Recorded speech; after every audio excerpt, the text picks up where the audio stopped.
Talking of dogs, may I introduce the men who regularly bury their bones on Hampstead Heath? It is... That's actually quite sophisticated by our standards, isn't it? It's my house band, 4 puffs and a piano. I'm just a love machine, and I won't wait for nobody but you. I'm just a love machine, I hug and kiss and thing. Yeah. I'm just a love machine. Lovely, thank you. Thank you.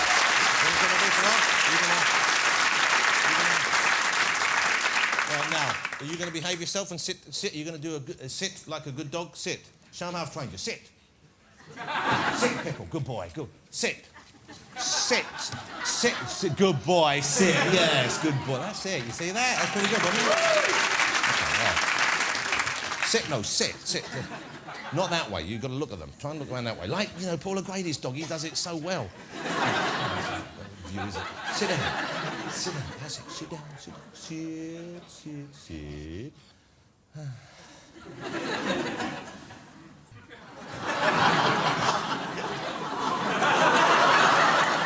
Look at that. He's not a good-looking fellow, is he, eh? I love you anyway. You can't help it. Right? What are you doing now? Right. This just feels wrong, doesn't it? Ours was a secret love. We didn't mean to share it with the world, did we? Of course, it's Rosh Hashanah as well, so Happy New Year to all our Jewish viewers. But before we get on with the show, let's have a look now in the green room and find out who we have lined up for you. They're excited. They're shaking like Jim Davidson at Gay Pride in there. My first guest is a film director who's been responsible for some of the most exciting movies of the last 15 years. It is, of course, Mr. Quentin Tarantino.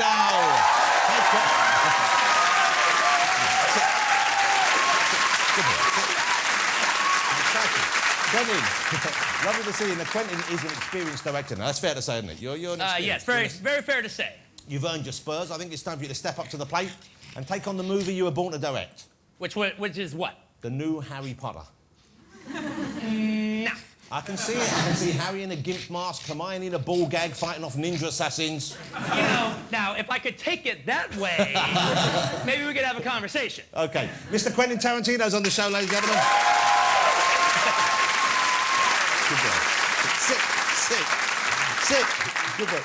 Please, just sit. Good boy. Is that so hard? Sit, will you please, God, sit. What are you doing? OK, come here, sit on my lap. OK. Talking of ninja assassins, my next guests are the high priestesses of style television. It's only Trinny and Susanna, ladies and gentlemen. Hello, Trinny. Hello, Susanna. How lovely to see you both. Good to see you too. Trinny and Susanna, of course, pioneered a new style of television programme in which they take ordinary women, they strip them down, humiliate them, make them cry, and then buy them a frock to cheer them up. They're essentially just copying what men do. That's what you're doing. Trinny and Susanna on the show. I'm delighted, ladies and gentlemen. Nice to see you again. And you know, when my last guest was on the show, I introduced him as the coolest man on the planet. Well, it is a title he has defended successfully and effortlessly. He is still the coolest man on the planet. It's Samuel L. Jackson. Hey, Sam, how are you doing? I am awesome. Good to see you again. Still trying to live up to everything you make me out to be. You're looking great, aren't you? Thank you very much. I'm trying very hard. He's like a fine wine or a lovely cheese. You just get better with age. Well, it's all the obnobs you sent to my house. No, they're not. They're not obnobs. They're hobnobs. Hobnobs? Hobnobs. Just like it's not herb, I guess it's I'm herb. back because I'm almost out. You always that? Is that the only reason you came back, to get more free biscuits Yes, off me? I did. Free biscuits. Samuel L. Jackson on the show, ladies and gentlemen. Thank you, Sam. I'm going to get rid of you in a minute. I'm not going to get rid of you. And we have brilliant music from Scotland's finest, the wonderful Katie Tunstall. Yeah. Hello, Katie. Nice to see Katie, isn't it? Yeah, you see Katie. Right. So you can stay here for a minute more while I do this next bit, and then we'll get ready before the guest comes out, all right? What are you doing? It's like you think it's ice skating or something. Now, we do get some strange stuff sent into the office, and this is one thing that came our way this week. And as an animal lover, I feel I must protest. It's a pencil sharpener. OK, let me show it to you. It's a pencil sharpener, OK? And where does the pencil go? That's right, you guessed it. Into the, what we call the tea towel holder end of the cap. And if you do it hard enough, you'll probably quite enjoy watching this. If you do it hard enough, you get this, look.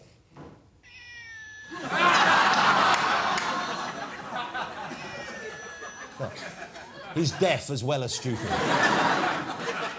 Cats were worshipped in ancient Egypt. What? What? Who don't you like? Have you seen somebody you don't like? You know what? This is how stupid he is. He's just seen himself. And... But imagine, you know, it's like if you didn't know that wasn't real, you'd think there was a human being 50 times bigger than you, right? Who'd stolen your signature look. Who's that, Pickle? Who's that over there? You know what, I hate to break it to you, but you've got no career in show business, as I say. Come on, you want to take Mr. Pickle away? Well, let's say goodbye to Mr. Pickle, ladies and gentlemen. He's as stupid as he is ugly, but I love him. I'll see you later, Mr. P. What I was going to say about the cat, though, is cats were worshipped in Egypt, of course, because they're beautiful, aloof creatures, and they've inspired great works of art and poetry. If I may quote from T.S. Eliot's book of Practical Cats, "McCavity, McCavity, there's a pencil in McCavity." Should we get my first guest out?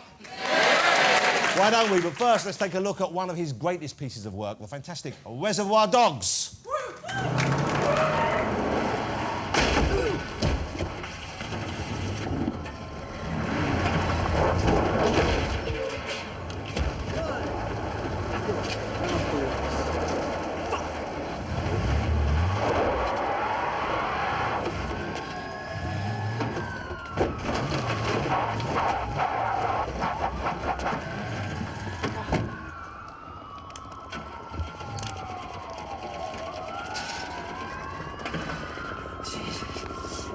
Got blind, man. I'm fucking blind. You're not blind. You just got blood in your eyes, all right?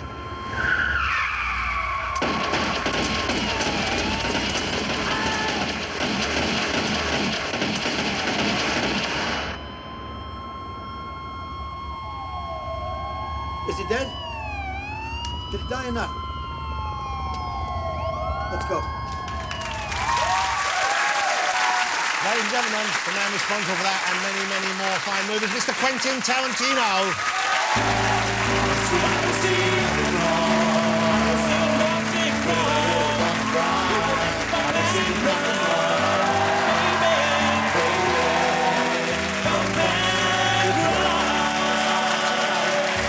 He's back in the house, as they say.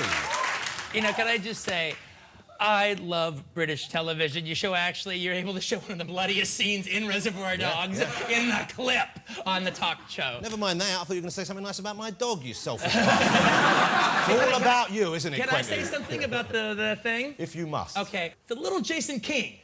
I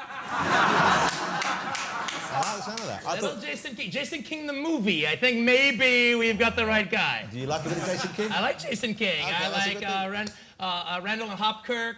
So you've been what? So you're a student of British TV as well It was actually funny because a lot of them got syndicated in America, and so you would like see them at like 5 o'clock on Sunday. But like you had to kind of trip over it and find, and then but like for instance, Randall and Hopkirk was called My Partner the Ghost in America. But it kind of sums up the idea, the premise. Personally, I actually kind of like the title My Partner the Ghost.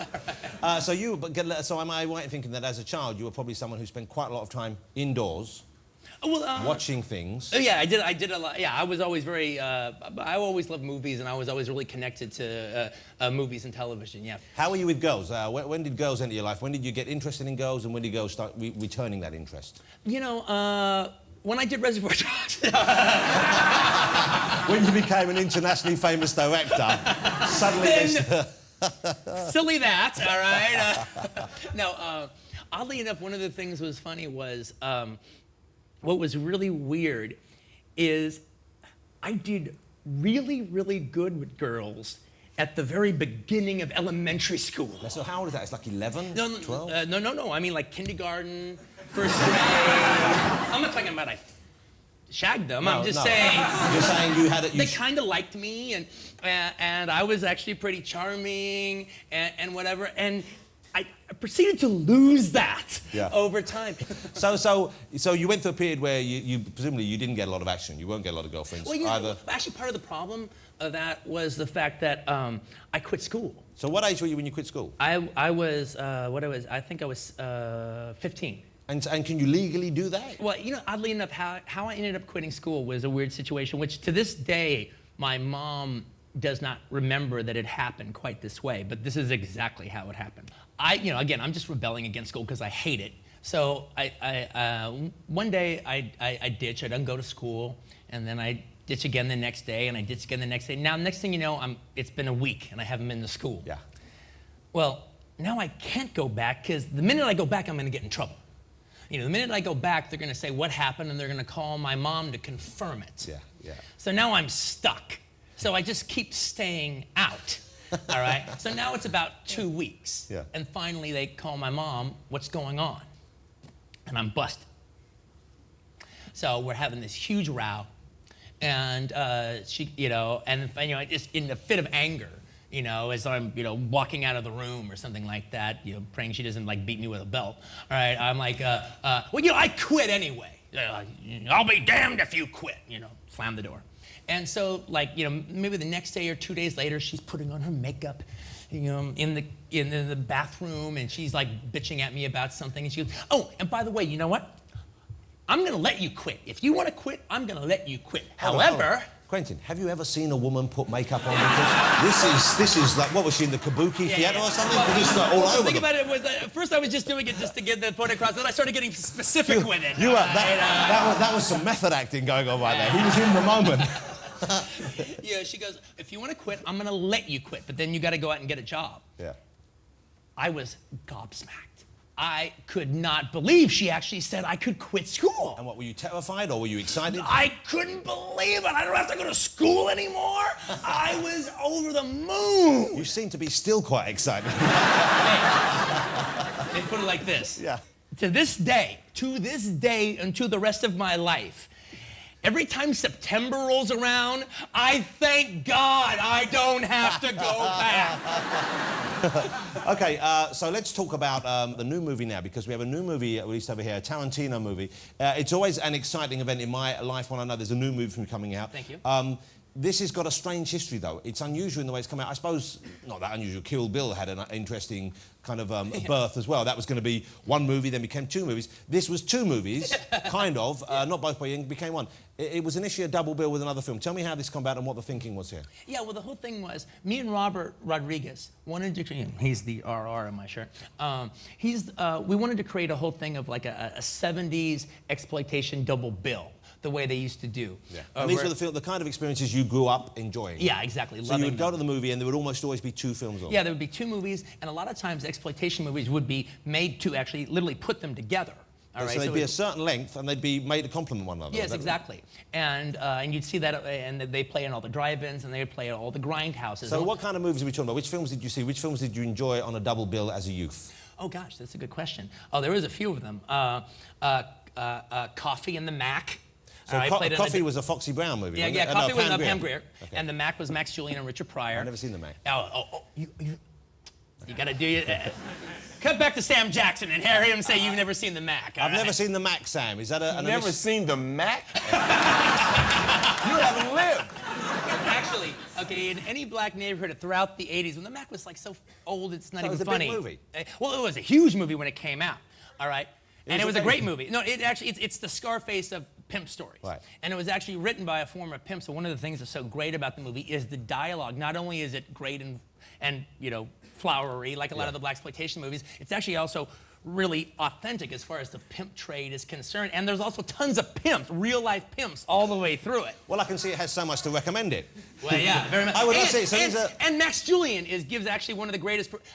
Here's what you need, because I know you like exploitation movies. One of the single greatest performances in the history of exploitation cinema is Max Julien's performance of Goldie as the Mac. I feel ashamed of myself for never having heard of them. We'll forgive you. Okay, well, these films, you see, you put them together, but you had to have stamina to sit through 2 movies, even though they were both 90 minutes long. Well, people now, as we learned with Grindhouse, now, yeah, you're right. People aren't used to it. They're not conditioned to accept that much then entertainment. It was like, oh, all the more movie for your money. I mean, when people went to the movies, it wasn't meant to be this like thing they were supposed to get through just so they could get to the dinner. Yeah. All right. Yeah. It was like people were there. They were there to see 2 movies. out. There would be a riot in the theater if there wasn't 2 movies. So the double bill didn't do as well as anyone had expected, or indeed you would expect a film by you or Mr. Rodriguez to do, did it? I mean, it really didn't do that much business, did it? No, as a double bill. No, it was a little disappointing when it opened up, and you know, part of the thing was the fact that we realized basically was. You know, people don't want to see 2 movies on a Friday night or a Saturday night. Do you think it was self-indulgent of you to do this with Robert? Because there are moments in the movie which, and you know,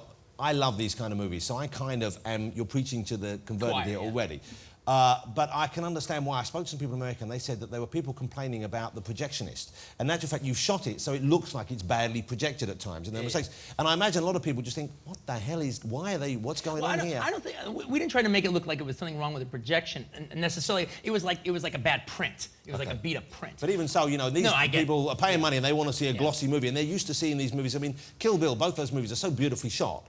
And there's a moment in Death Proof, which I actually love, you know, but I can see why people would not necessarily be on the same page, where it's been black and white for a while, as either guy's done something wrong in the projection, and then suddenly it flashes into colour. When it flashes into colour, it looks so beautiful, and the colours on screen are exquisitely chosen. But if you're not on board with the whole idea of it being a Grindhouse thing, you're going to think, why is he wasting my time with this thing? I don't think that's the case. Well, it is the case, so never mind what you think, I'm telling you. And that's the problem, you need more people like me to bloody tell you. Make a proper movie. All right, you can go now.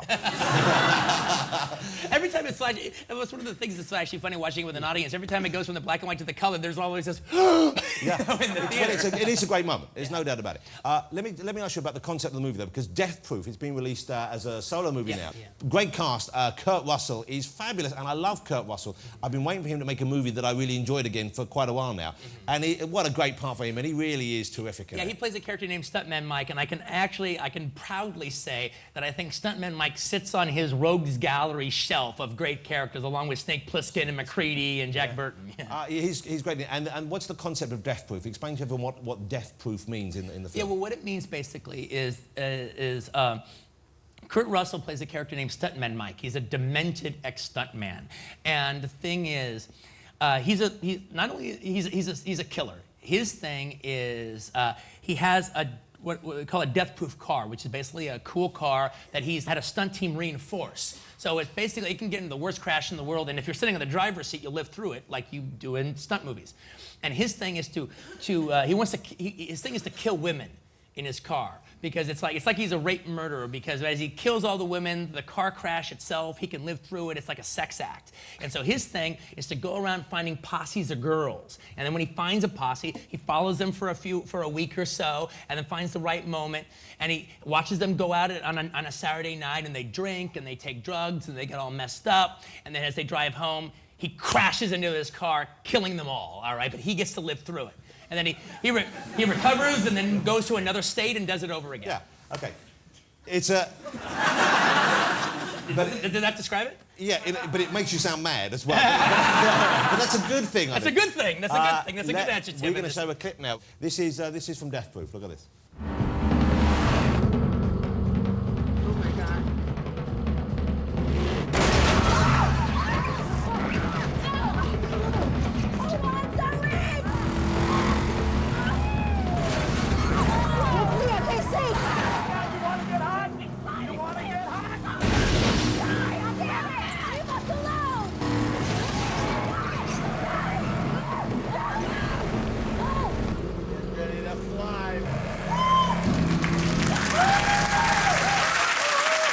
Death Proof comes out on the 21st of September. Hey, I want to point out something. The actress who's on the hood of the car is Zoe Bell. She's actually the greatest... Yeah, Zoe! She's actually... Hang on. That's the weirdest response. Here's someone no one else has heard of. Three people are going nuts. But she must have a very small but select following here. Believe me, when the movie opens, she'll have a big It'll be bigger, following. yeah. Zoe is actually the greatest stunt woman in the world. And she was Uma Thurman's stunt double on Kill Bill, and she was Lucy Lawlow's stunt double on Xena. Right. And she's one of my best friends. She's like my sister. And I decided she's got such a great personality, I figured if I wrote a part for her, that would all come out in the movie. So I cast her in the movie because part of the thing that would be fun about it is she could do all of her own stunts. So the thing is, in this movie, she does everything in this film stunt-wise. She does all of her own stunts. And this is a big point of pride for me because I don't know how anyone else feels, but I think these car chases in these movies in the 90s and the 2000s with all this CGI going on is crap. Absolute crap. Yeah. Part of the thing about this movie, there is no CGI in these chases whatsoever. If we couldn't do it in real life, we couldn't do it. And not only this is all done in camera. When you see the car, all in camera. Even that first big scene when he goes over the car and you. Oh yeah, hell yeah, that's remarkable. All in camera. And not only that, there's actually no undercranking. And undercranking is a thing they would do where they shoot the film at a slower speed that when you project it, the cars look like they're going faster, which never works. You always can tell. Yeah, exactly. During this chase, which is about 19 minutes long, all right, during this chase, every time we were doing it, the cars were always going 70, 80, 90, or 100 miles an hour. And where do you have your camera when you're doing that? Well, to put in a camera car following. Now, to put it in proper perspective, if the cars are going 100 miles an hour and we're shooting from the front, that means us in the camera car are going 110 miles an hour. In perspective. Frankly, I'm not going to act impressed by that. Yeah. Because it sounds foolish and childish. That you should show off the fact that you've been blatantly disregarding speeding limits.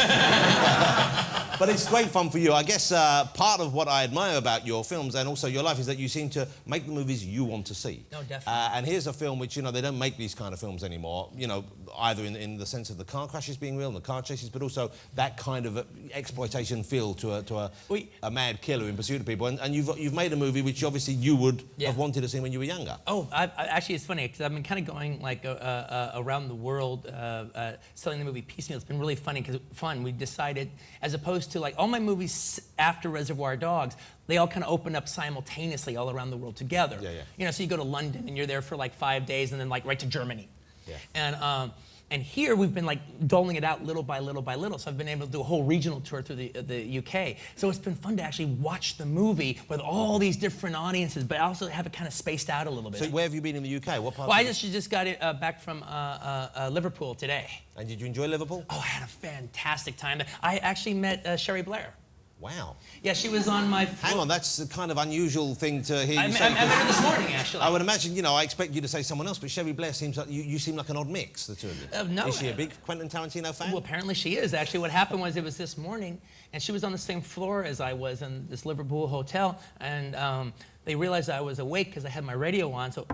There was a knock on the door, and I opened up the door, and a British Secret Service guy is there, and he goes, Cherie Blair is next door. She'd like to meet you. I go, okay, So I go outside, and she goes, oh, hello, how you doing? Did you go in and freshen up first a bit and put a bit of... just no, I actually just walked out, all right? And, you didn't put any makeup on? No makeup. Yeah. And then, and so we were talking and everything, and we had a really nice time. And then she goes, well, can I get a picture with you? And I go, yeah, sure. She goes, well, let's not do it in the hallway. Let's go in my room. Hello. I'm assuming Tony wasn't there? No, Tony wasn't there, all right? But I have to say, it was really... Just leave it there. But, our imagination can fill in the rest. Actually, I have to say, you have a spring in your step. She was a little saucy, I have to say. No! Because I go into her room and we like put our arms around each other. Samuel's shaking his head, saying, "Don't tell this story."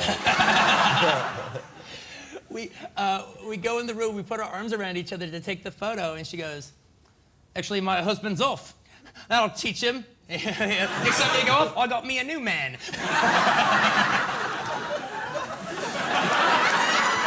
I think you've confused her with a Victorian prostitute.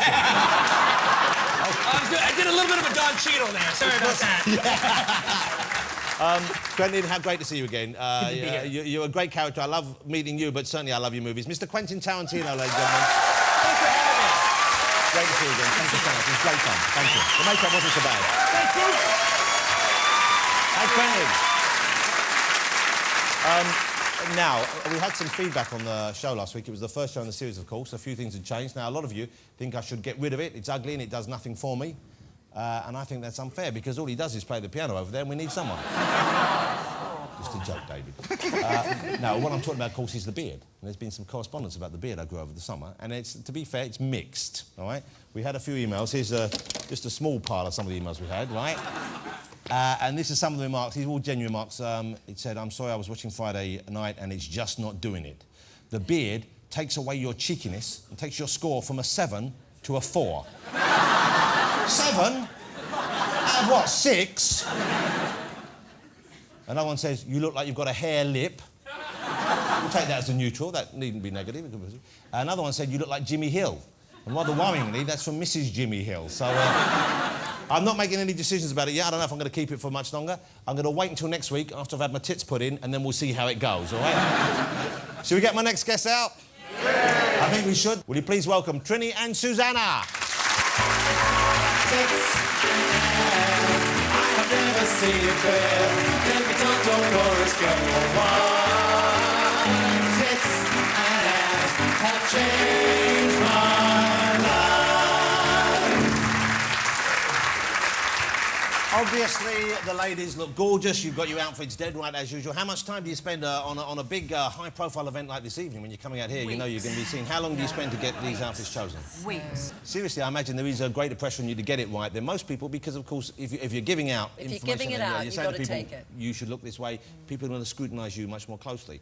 Do you encounter that when you go out? Do people look you up and down? Are they really Not kind so of... much, and I think what people forget is that we're in the business of dressing other women, Yeah. not ourselves. So we're Yeah, not but- here to be... We have to set some kind of example, Yeah. which I find a lot harder than Trinny. But, you know, we want other women to look great, not ourselves so much. When you first started out, when you first started doing your show, you were kind of the only kids on the block doing that kind of thing on TV. I mean, obviously, clothes are very much tied up with our self-image and our Yeah. feeling of self-worth and so on. And on the last show, obviously, it was kind of alluded to and hinted at in your new show that you're doing over on the other side. It's very specifically about how you feel about yourself and how your clothes help you can change that, maybe. I know a lot of people have asked you this, but do you not need special qualifications to sort of delve into people's minds in the way that you're trying to do there? Or do you think that it's something that you can approach more just as a kind of well-meaning layman? It was more like on BBC we did talk to people a lot about how they felt. Yeah. And usually Susannah and I will look at somebody and how they're dressed. We kind of can sense how happy they are. So it is an indication of how happy you are. So if you have a couple in a marriage and you're looking at how they're dressed, you have just a sense of maybe they're not taking care anymore or they just don't want to make the effort. And it's like re-energising, trying to go in and re-energise people like a friend would. So what are the key signs if someone's letting themselves go and you think they might be? Would a caftan be one of them? Is that the kind of thing? Yeah, well, what should your husband... If your husband comes in wearing something, what should women be on the lookout for when you know that maybe the relationship is on the rocks if they come in? Maybe a beard. Not a fucking beard, no. That's not clothes. You know what, for women, weirdly, when you say a caftan, you joke, but it is that tenting yourself. Covering yourself and Yeah, hiding covering yourself from the world. Yeah. Okay. But there's a joy, I suppose, as you get older too, and this isn't because you're unhappy necessarily, to letting yourself go a bit, to saying, why should I worry about what people think about the way I look? Why should I worry about the shape my body's in as long as I'm more or less healthy? You know, and there would be... I'm very much looking forward to the day when I just hope it is going to be like that. I mean, I do not want to let go for a second. Why not? Because I just find the whole... I mean, in our new series, we've done a whole show on age and dealing especially with older women. And I find the whole ageing thing so terrifying, and I don't want to let go. And you see so many women especially wandering around, and you can tell they feel completely invisible. And they say they feel invisible, and I find that very sad. But to an extent, are they not... They're treated like they're invisible by a lot of people. Yeah, out there, and, absolutely. You know, but is that because they're trying to measure their own worth in a way which is silly, which is wrong, to look at the way other people are looking at them, whether people are judging them as, you know, I think it's more sexually what you're attractive? saying, that it's kind of like you let yourself go and you think there's more important things, budgets could be an issue, there could be lots of things, and you get to a stage where you do become invisible. You know, and in the show, Susannah dressed as an old person. And how old did they make... Because they gave you makeup, didn't they? Yeah, well, I did this thing... No, I know you wear makeup now. I don't mean like that. I mean, they made you look like an older I person. have to say, it was, without doubt, the most horrific experience I've ever been through. So what kind of age did they try and create I for was you? kind of made between 70 and 80. And I was shown this image of myself, and it was like I'd been kicked in the stomach. I mean, I literally burst into tears. It was the most horrific thing, because I hadn't had the buffer of growing older over the course of the next 30 years. But, you know, you don't have to worry about it, because you know, I find you both attractive, and you're both, what, 5, 6 years older than me? So, I mean, Yeah. it's... I think you're attractive older women. All right, we're talking about the new show, and it's a different thing. I know you look at one of the kind of...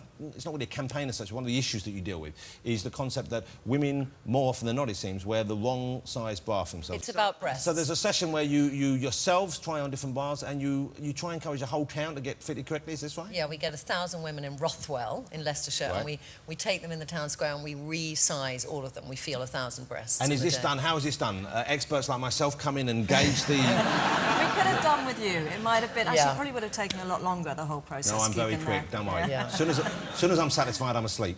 And then I have fake breasts for a day, so I want to know what it was like to be Susannah. Because you are smaller chested, you are larger chested of the Yeah. two. We can I see mean, that. I have, Well you know, spotted. I have help, so I have help like that. Okay, and that's what one... That is popularly referred to as a chicken fillet, I believe. Yes, it's the chicken fillet. And you put that in because you want to look different in clothes, I Well, guess. you know why I put it in? Because I don't really fit bras. I'm a bit too small for bras, so I put it in to fill the bra. Okay, and so that therefore it gives you a nicer shape, and you... Do you need to wear a bra, though, if you... No, I don't wear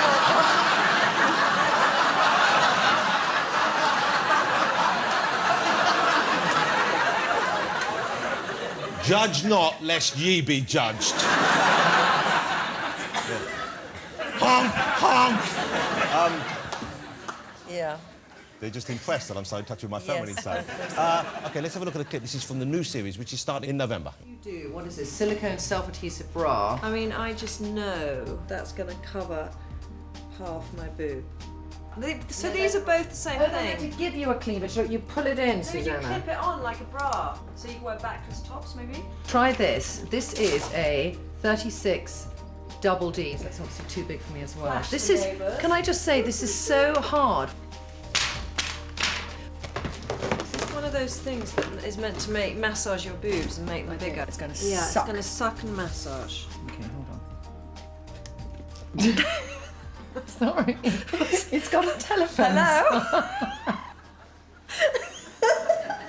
I feel so many women, if they're in the right bra, do not need to resort to this. It's working on women's weaknesses and insecurities about their chest size and trying to make money from it. It's not Yeah. actually thinking about a woman's tits and how she feels about them and how she feels inside. And we've got to change that. Okay.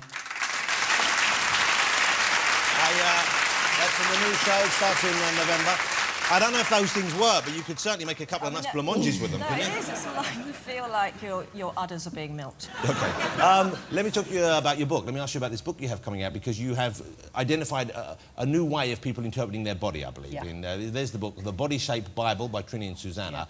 What's the thinking behind the new shapes? Why do people need to categorise their body in this way? We spent years doing all different, you know, we always talk about body shapes, but in our first book was like big tits, no tits, big thighs, small thighs. So it's like body parts, like a butcher's shop, okay?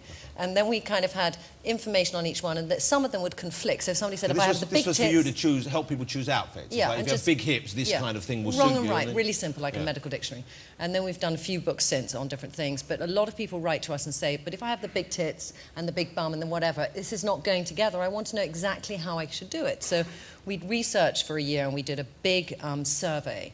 And on this survey, we asked people what shape they could be like, and we thought of 16 different shapes, and we thought of all different names. So we've got cello, brick, goblet, vase, Okay. but they epitomise what Yeah, these so shapes there's are. goblet, there's skittle, there's... No, brick doesn't sound particularly flattering. brick is I can imagine a woman saying, you look like a skittle, it wasn't fine, that's that, okay. yeah. You look like a brick. You know, it's a No one's going to be happy to hear Could that. have been SpongeBob SquarePants. That was another Yeah. favourite. SpongeBob SquarePants is even worse. But then you think, Kate Moss, she's a brick. She's a brick. She's Judi not Dench, a brick. she is a brick, because a yeah. brick means that you just don't go in at the waist and you have a flat bottom. She's and not a Kate Moss brick, is is she? skinny, but that's her shape, okay? So it's You would- not so- about size, so it's if about you shape. bumped into Kate Moss afterwards, you say, hey, you're looking great for a brick. Brick. You wouldn't say that. You will. She's a because brick. She's a brick. It's something to celebrate. It's like if you know your shape really well, you'll dress and you'll feel so much better. So what That's shapes our are you feeling. two? You're not bricks, presumably? No. No, who would want to be called a brick? I'm a vase, I'm a vase. You're a vase She's a or a vase. vase, depending on whether you're in America So or she's not. kind of long, a bit long-waisted, big boobs, smaller bottom. But I've got vases at home. I've got some that go like that, Yeah. right? And I've got some that whir like that. She's the vase For that just a goes like single-stemmed rose from an admirer, Yeah. OK? She's the single stem rose vase. I'm the kind of, sort of, that one, Right. okay? Surely that's more of a... Isn't that a guitar? No, it's not a guitar.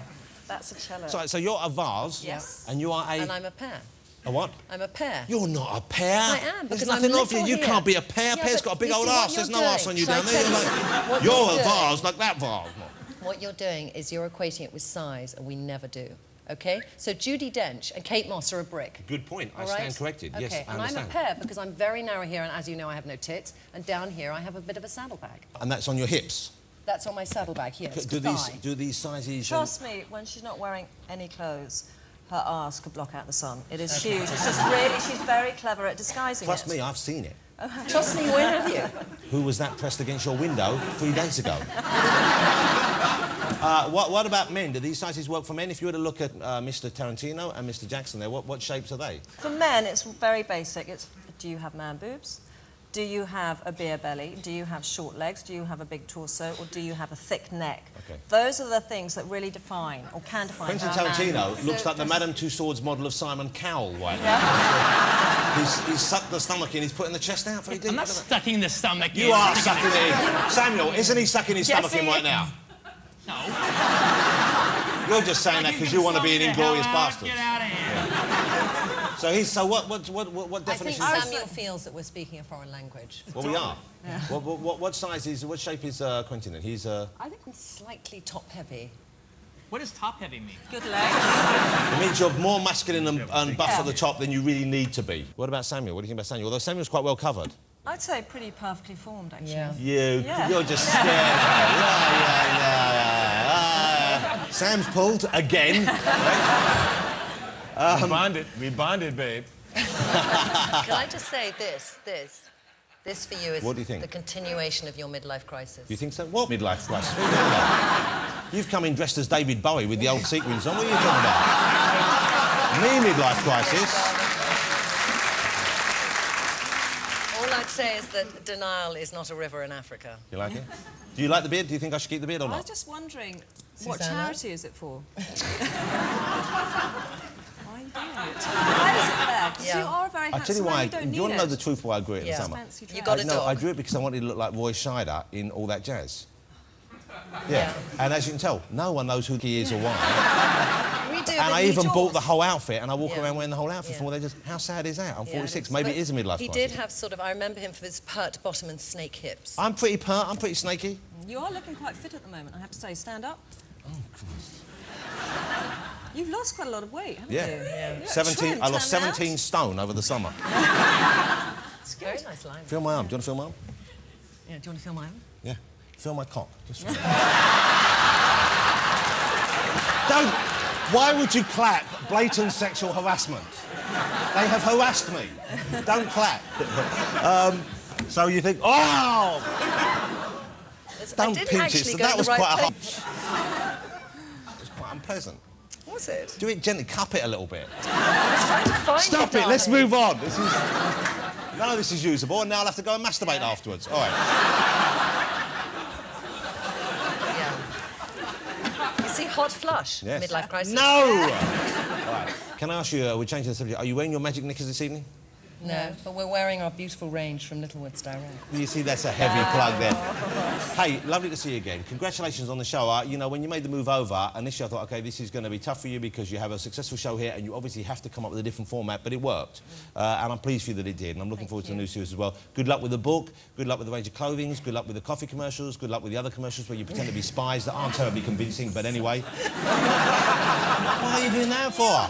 Such a wanker, I can't believe it. I'm not making the shit adverts. Don't have a go on me. I'm not cashing in everywhere. Susannah's there. Because you can't, you're on the BBC. She said, can we come in with the trolley? Okay, we can have the trolley of goods, and then we can bring out the book, and then we can, you know... The clothes and that, yeah. Hey, lovely to see you again. Genuine, I'm very pleased you came on the show. Ladies and gentlemen, Trinny and Susanna. Thank you very much. That was great, and you do look great. And I love the belt. And I'll return the sample later. Thank you. Well done. Trinny and Susanna, ladies and gentlemen. Now, we all like to do our bit for the environment. So a big pat on the back for the Russian army, who this week unveiled a new bomb. Now, this is a true story. They've unveiled a new bomb, which they're calling the father of all bombs, and it can take out 40 city blocks with one strike. Have a look at this footage. В достижениях нанотехнологий в области создания сверхмощных боеприпасов, способных по своим Right, that's pretty поражающим terrifying. факторам. As Russia's General Rushkin has said, all that is alive simply evaporates. But they're keen to point out that as it's non-nuclear, he claims that it's environmentally friendly. That's what they're actually saying. It's an environmentally friendly bomb that kills everyone nearby. So if you're thinking of replacing your old gas-guzzling bomb with a new one, why not look at the Russian option? It's the bomb Bono would buy. Just make sure you don't leave it on standby till you need it. Now, we genuinely had to ask the Russian military's permission to use that clip, because it's actual footage, and this is absolutely true. They said to us, you can use the clip as long as you don't say anything nasty about Russia. Comrades, I would never say anything nasty about your country, so you can put the top back on the polonium bottle, all right? They better not fucking come for me now. Shall we get my final guest out? Why don't we really please welcome the magnificent Samuel L. Jackson.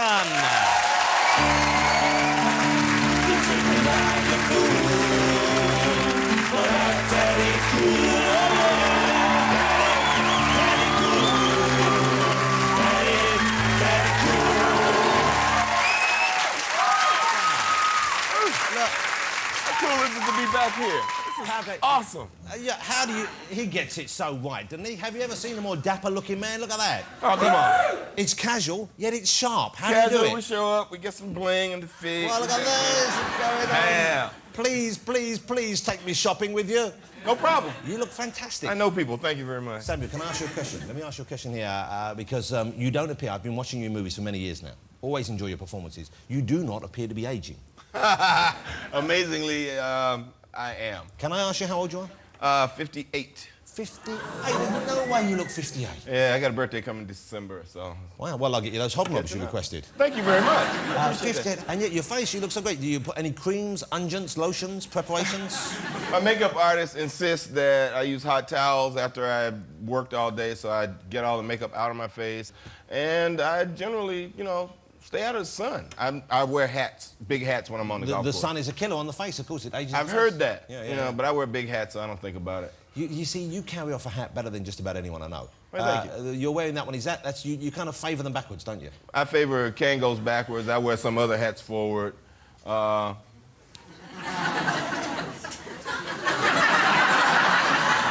look like... No, you see, the problem is even that one would look strange on me. There's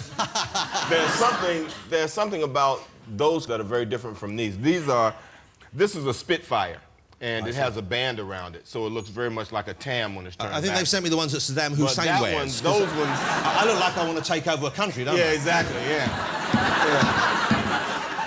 Those ones have a thing about them. I can't wear those backwards either. I have to wear those forward. But forward is good, though. What do you want, Tarantino? Why don't Sam try on yours to see how bad he looks? Too late, he threw it away. Yeah. Also, I'm going to take advice about hats from a man wearing that. I don't think so. I look pretty cute, I think. It's like a condom on his head. What's he thinking? His mum knitted him a condom. That's what happens when you don't go to school every day. Now, can I ask you something? You must be one of the hardest, if not the hardest working actor in Hollywood. I don't know. I do maybe 4 or 5 movies a year. That's a lot. Well, because they're normally pretty big roles. I know you do the occasional small guest appearance, but normally you're the big guy in the movie. That's a lot of movies. Well, yeah, I mean, most people get up and go to work every day, so I have a great job. But not most actors, not most performers. I know, but they make a lot more than I do. I don't make $20 million a movie, so... Well, how much do you make a movie? I'm not going to tell you that. Why not? Well, it all depends. You know, small movies, I make... Smaller fee? A tenth of my fee. And big studio movies, I go full freight. So, in a way, though, you love the work, I guess. So I love the job. I like the work. I like to tell stories. You know, Quentin's an amazing storyteller, except when he's miming putting on makeup. That was bad acting, wasn't it? No, it's not bad acting. It's just that he doesn't wear makeup. He doesn't know how to put makeup on. I think when he did Wait Until Dark, I doubt if he did his own makeup. Did you do your own makeup in Wait Until Dark? Nah, I didn't do my own makeup. I had a makeup guy do it for me. So he never had a dresser do his own makeup. So. But even then, did he do it like that? I don't think he did. What, did you sleep through it? I remember it being... You don't remember it? Pantomime as I talk and tell stories. Jesus Christ, leave it alone. Okay, we won't mention it again. Thank you, Jonathan. Okay. I loved you in. There was a movie that came out last year which I loved. Okay, it was a great movie. There was a great explanation for it. I don't think it did as well as anyone hoped. Snakes on a Plane. Yeah. Snakes on a Plane. And I've watched it about 5 times now. Excellent. I can't get enough of that Snakes on a Plane. Please tell me there's going to be a sequel. Well, unfortunately, didn't make enough money. You know, what I found out, unlike Quentin's movie, he says people don't like sitting through 2 feature films. You know, I went to double features all my life, and I loved them. Yeah. But there's something about those people that sit at home and blog that built the movie up, they talked about it, it was great, I can't wait for Snakes on a Plane. They made their own posters, they did all this stuff, and none of them left their computers to go to a movie. But you know, I was in America when it opened. I was over there, it was I think last summer, and I went to see it on 42nd Street. I thought I was in New York with my family, we're having a vacation. I said, let's go and see this film in the place where it would have been, you should have been shown. When the place was packed. Yeah. The crowd there loved it. So I thought you had a huge hit on your hand. Nah, not a lot of people saw it, but a lot of people discovered it on video because actually the film suffers from the fact that it's better than people thought it was going to be. They kind of wanted it to be trashy. They wanted it to be a trashy, cheesy kind of movie, and it actually turns out to be a pretty fun kind of ride. But there are some great trashy moments in it. Yeah. There's one moment where the guys who are with, there's one guy, I think he's a rock star or something, or a rap star, and they're watching this woman and she has to suck the poison out of a young boy. And as she goes down and sucks the poison out, the guy looks and goes, oh, that's what I'm talking about. And that's a clip I could watch again and again. You have a future in porn, you know that, right? And the past. But you see snakes all over America. There's a lot of snakes over America. I've seen snakes just out and about, just minding their own business sometimes. Just I have snakes in my backyard in Beverly Hills. There's snakes on my golf course in Beverly These are Hills. pet snakes or wild snakes? They're rattlesnakes. Oh. Yes, we have rattlesnakes in Beverly Hills. I have, I have hawks in my yard. I have rattlesnakes, rabbits, possums, raccoon, owls, deer, coyote. I might bring the kids over if that's all right. It's like, this is Beverly Hills. You know, I actually ran over a deer like a month ago. Deer just jumped out of nowhere. Boom. There's my bins, like jacked up. Deer jumps up. Deer jumps up, runs off. My car's fucked. I got deer hair all over the hood. Lights broken. The little Mercedes emblem kicked out. That's what I found out. This shit is plastic. It's plastic, it's not even metal. Got a $100,000 car and a piece of plastic in the middle of it. Did you go back and shout at the dealer like you just shouted at us? Yes, I did. I bet he gave you a new grill? Metal? I mean, come on, give me metal on my car. If I pay $100,000, I want metal, not plastic. Okay, but you're over here because you're going to be hosting the Fashion Rocks party. The Swarovski Fashion And they're the guys who make the crystals. That's in October. Yeah, all these fashion designers bring their line, and they pick a performer that they want to sing live while their line's being shown. So it's like a big fashion show, rock show. So it sounds same time. And a fashion show, I've been to 1 or 2. They're fun to watch. It's a lovely thing to see. Gonna be great. Yeah, me and Uma Thurman are the host. You see, if you and Uma are doing it together, we should get Quentin to direct the whole event for you. That'd be cool. Yeah. I concur. You concur. Although we would have people coming out bleeding and with legs falling off or something like that in their Crusade frock. Not a bad thing. Not a bad thing. Not a bad thing. People would pay away. Kind of fashion show. We need that. You know, fashion needs a kick in the ass sometimes. It's a kind of a big charity event. Yeah, it's the Prince's charity. The Prince's Trust. Yeah, and last time he and I connected. So you've met him. Yeah, we were at Star Wars Episode 1 together. It was a royal premiere, and they sent us this long list of shit we're not supposed to do. And howdy. So you line up to meet him before the film, yeah? Yeah, so it was like, don't touch the prince. Don't reach out unless he reaches out to you. Address HRH. I'm like, who the fuck is HRH? I don't know what that meant. And then we get there, and little Jake, the kid who's playing Anakin, standing next to me, and as he walks up, Jake goes, "Hi, how you doing?"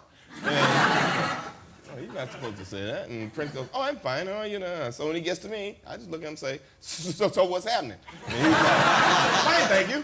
And I go, "That's not how you answer what's happening." And the guy behind him is like, I'm like, "You're supposed to say, nothing. What's happening with you?" And he goes, "Oh, nothing. What's happening with you?" Just chilling. He goes, "He's just chilling." Oh, all right. You never...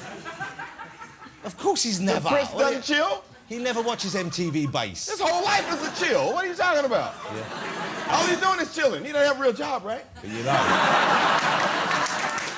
Well, yeah. Huh? Yeah. Really? But that's very, he's not just old school chilling, that's old. That's like medieval chilling. Medieval Like, chilling. Yeah. He can only chill because he has servants doing all the work. It's not like just hanging out. Not a bad thing. It sounds like a movie star. You obviously, you love working. Do you have periods when you don't want to be fussed over it, you don't want to be on a movie set, and you just actually, I know you love golf, and that's obviously your relaxation, but do you ever say, I'm going to take 3 months off, I'm not going to work? Hell no. Why would I do that? It's a great job. They send me to great places, and most times it's like a vacation because I haven't been to some of those places. Last summer was great because I was here shooting 1408 for like a month and a half. Yeah. And it's the first time I was actually in London when the sun was out. Yeah. So it's a nice city to be in when it's sunny, It was isn't it? interesting. It's a totally different city when it's not raining. You know, so I had a great time here. How about your family though? Do you miss? I know your daughter travels with you sometimes when you're away. Does your wife come over when you're filming in different locations? No. Well, only if there's great shopping. You know, and you know the pound's like too tough against the dollar for her to do great shopping. Great. So, It's great for us. So she's not about that. So she's staying at home shopping. But if you're away there, do you not miss her? Do you miss her company when you're here? No, we're at 37 years. So that's a no then. Well, I mean, you know, I call her. You know, how you doing? You know, everything's great. And we're fine. You know, we get back together. It's like, oh, I missed you so much. But 37 years, Come on. That's the long-term relationship we're all looking for. I'm going to be away for 7 months, darling. I'll call occasionally. Right, and that's what keeps you together. You know, you go on location, you come back home, you go, oh, I missed you so much. But I'm gonna make it up. That's what keeps us together. together Being apart every is what keeps day. us together. Yeah. You know, and you let them shop with impunity. That's good. Samuel, I want to ask you to do one thing for me. Would you do me one thing before you go? Sure. Anything? Okay. One of the things I love about seeing your movies is when you're given a script, and often Quentin has written some great work for you. When you're given a script, you can really get your teeth into, and you deliver those lines like no one else. All right. And I was thinking today, I can't think of something that you couldn't read that would make me, would be compelling. Okay. And I have the lyrics for a song I used to love here, and I wondered whether, if you'd have a look at that, whether you could give us your interpretation. I will play the track in a minute. What do you think? Why don't we get you speaking it first? Okay? Okay. And then you can. But get into the. If you want me to give you any direction here? No. No. Okay.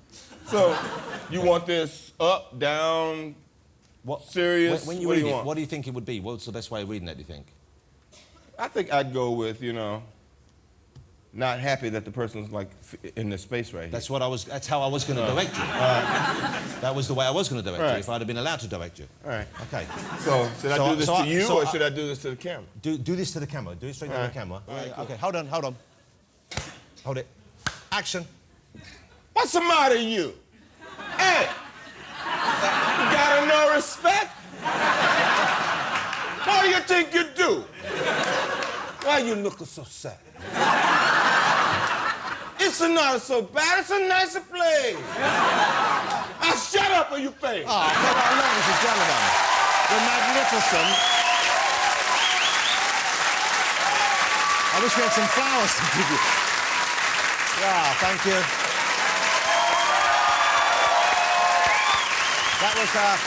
That was a popular record when I was a youngster. Here's the burst of the original. This is how it was. What's something to you?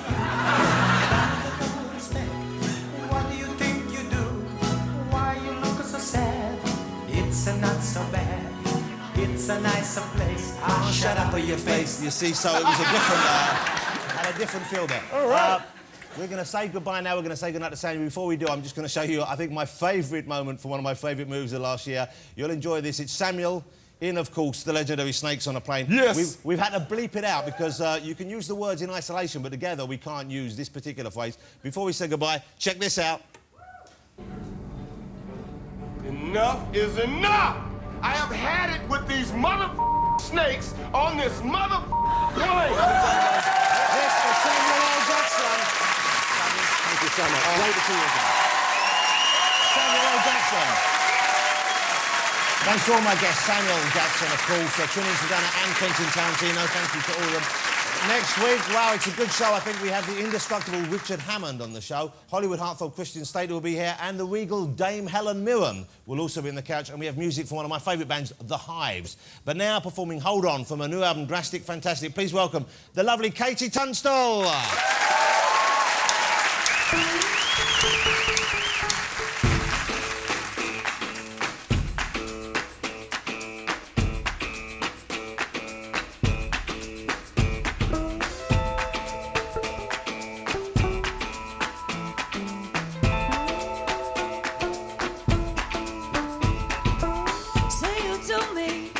You're a bird with an eye for anything shiny, searching the land for a hero of a man. You say I need more than my fair share of attention, but I think you know that just isn't so. Underneath, I felt the fire of a burning question, tearing me apart right from the very start. Now I see that it don't take a trick of the light to excite me so strong, so long. You see, hold on to what you've been given lately. Hold on to what you know you got. Hold on to what you've been given lately. Hold on, 'cause the world will turn if you're ready or not.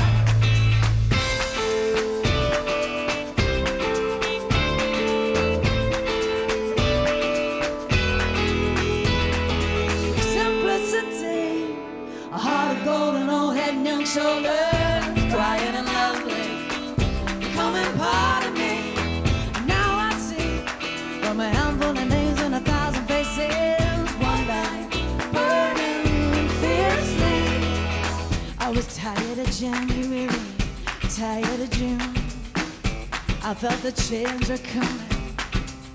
Whoa, I was tired of January, tired of June. I felt the change were coming.